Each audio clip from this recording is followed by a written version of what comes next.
Bom dia, família abençoada, bom dia, meus amados, paz e bem. Dia 23 de julho, quarta-feira, o Evangelho está em São Mateus, capítulo 13, dos versículos do 1 ao 9. E eu convido você, junto comigo, a chamar o Espírito Santo, aquele que tira os pensamentos vãs e desordenados estranhos da minha e da tua vida, amém? E não esqueça que o Espírito Santo também é o seu defensor, né? Não deixe de pedir a sua proteção, tá bom?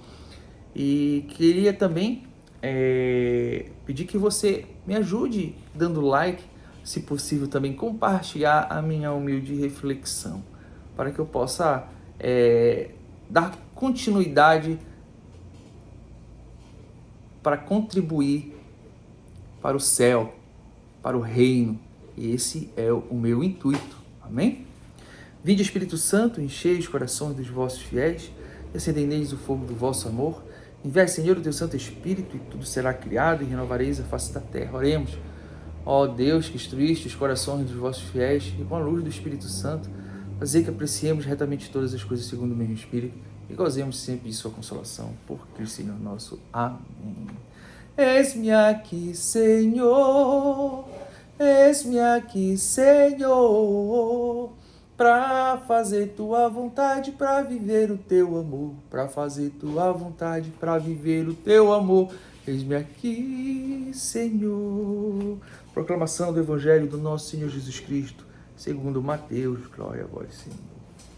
Eu vou ler pela Bíblia, porque o meu filho insiste em dizer que eu não estudo, rapaz.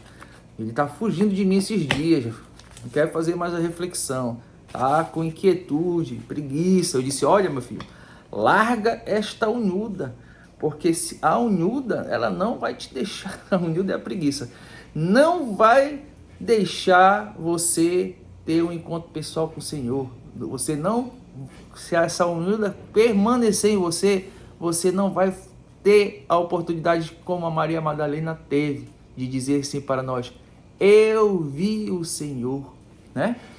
Então eu falo para ele, cuida dessa unhuda. Nós não podemos nos desvincular da palavra de Deus, né? Que é a meditação, que é a escuta da palavra, que a escuta da palavra é fácil, né? Meditação é um pouco mais difícil, né? A leitura é um pouco mais preguiçosa, mas a escuta da palavra dá para fazer. Aí, pelo menos vim aqui ouvir o que o papai está falando. Mas vamos lá, né?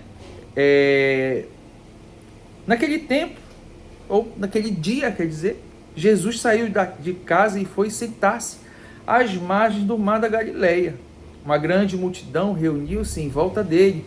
Por isso, Jesus entrou numa barca e sentou-se, enquanto a multidão ficava de pé na praia. E disse-lhes muitas coisas em parábola. O semeador saiu para semear. Enquanto semeava, algumas sementes caíram à beira do caminho, e os pássaros vieram e as comeram. Outras sementes caíram em terreno pedregoso, onde não havia muita terra. As sementes logo brotaram, porque a terra não era profunda. Mas quando o sol apareceu, as plantas ficaram queimadas e as secaram, porque não tinha raiz. Outras sementes caíram no meio dos espinhos. Os espinhos cresceram e sufocaram as plantas.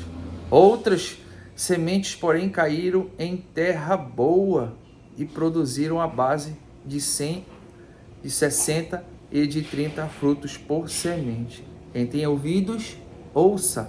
Palavra da salvação. Glória a vós, Senhor. Eis-me aqui, Senhor, eis-me aqui, Senhor, para fazer tua vontade, para viver o teu amor, para fazer tua vontade, para viver o teu amor. Eis-me aqui, Senhor. Jesus ensina a multidão a acolher sua palavra num coração aberto e generoso. Não basta apenas ouvir, é necessário deixar essa palavra solidificar para produzir frutos. O caminho do deserto não é fácil, murmurando com Moisés aqui, né? Contra Moisés. Lembra do povo que murmurava contra Moisés? E o povo de Israel demonstra preferir morrer em volta de panelas cheias de carne e busca a liberdade. O Senhor intervém proporcionando o alimento, né, necessário. Então, o que podemos ver aqui, né? O terreno é o nosso coração. Todos nós precisamos produzir frutos. A gente vai lá em João 15 agora, para ver aqui, ó, eu tô com a Bíblia. Eu leio João 15 para dar uma reforçada no na nossa reflexão. João 15, on the stars, João 15. João 15. Eu sou a videira, a verdadeira, e meu pai é o agricultor. Todo ramo que não dá fruto em mim, o pai corta. Os ramos que dão frutos, ele os poda para que deem mais frutos ainda. Vocês já estão limpos por causa da palavra que eu lhe falei. Ou seja, meu amado, né? A gente precisa dar frutos. Nós precisamos ter uma boa escuta da palavra.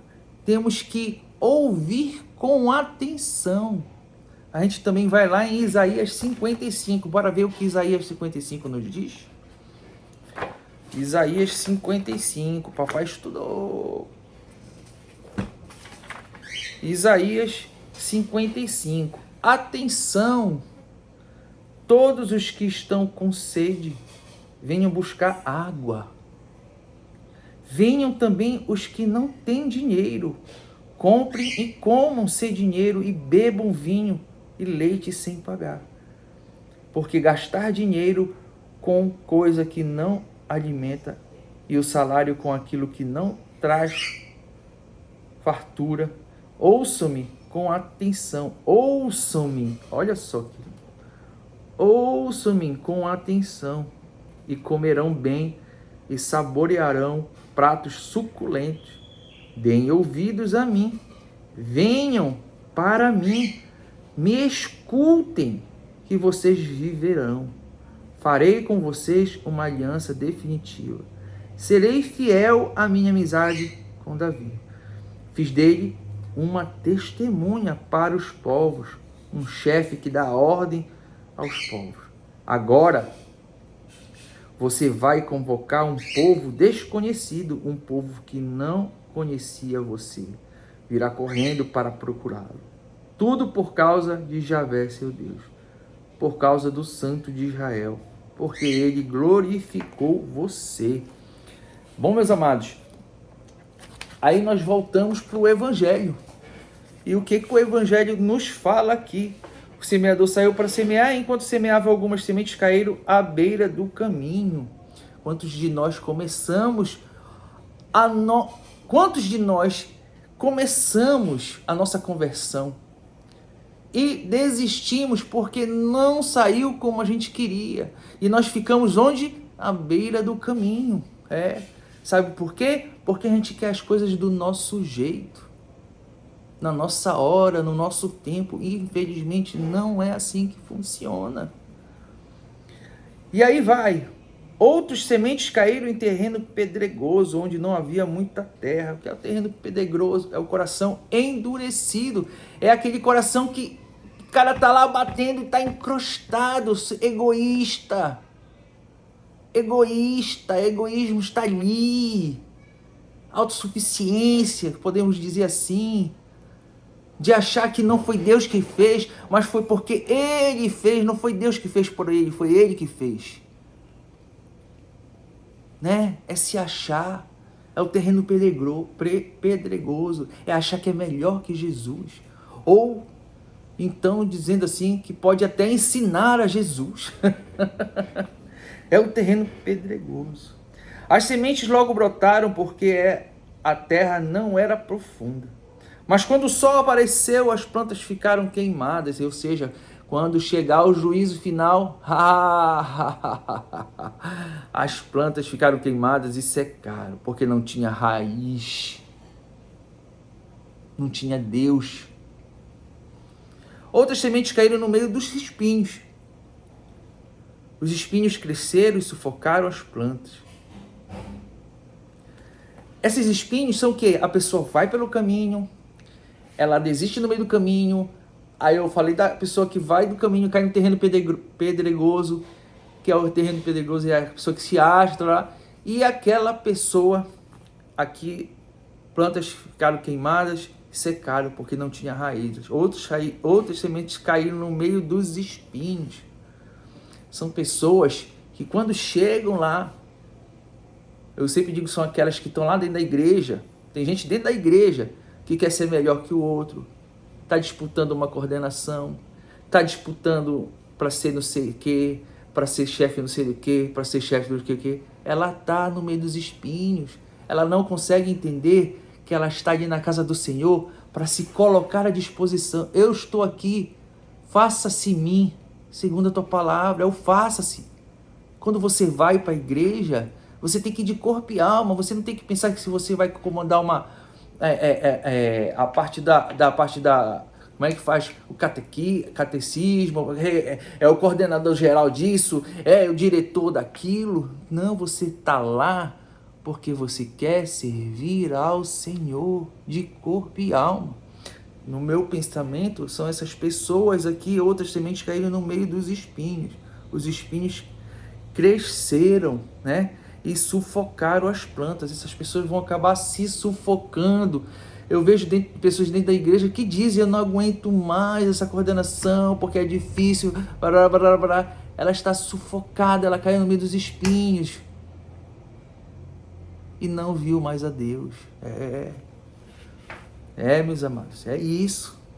Tá cheio de padres assim, pastores assim, no modo geral.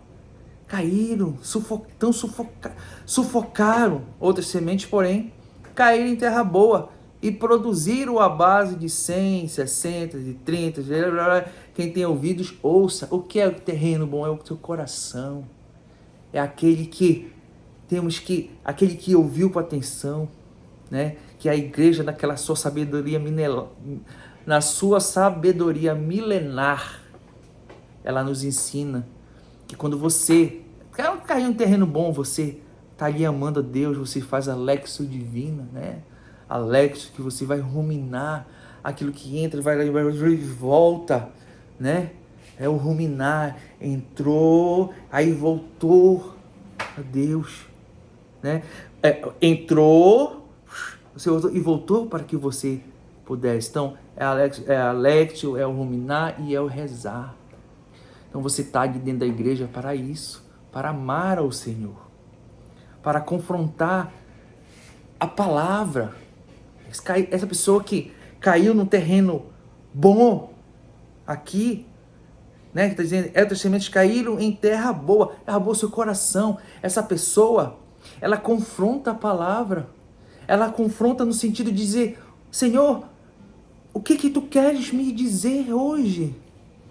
Qual é a realidade que tu queres me mostrar com a minha realidade?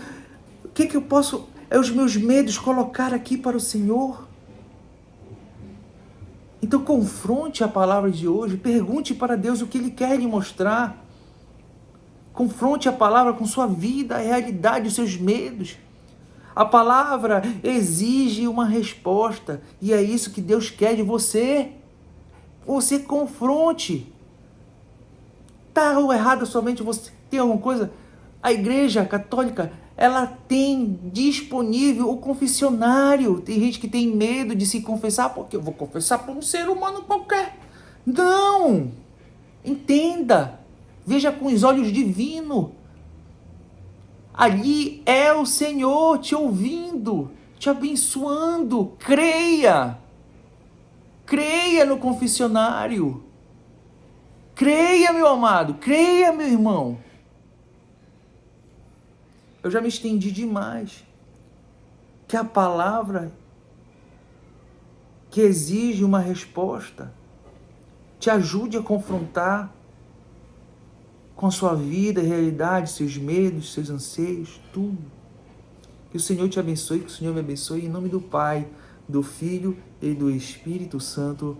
Amém.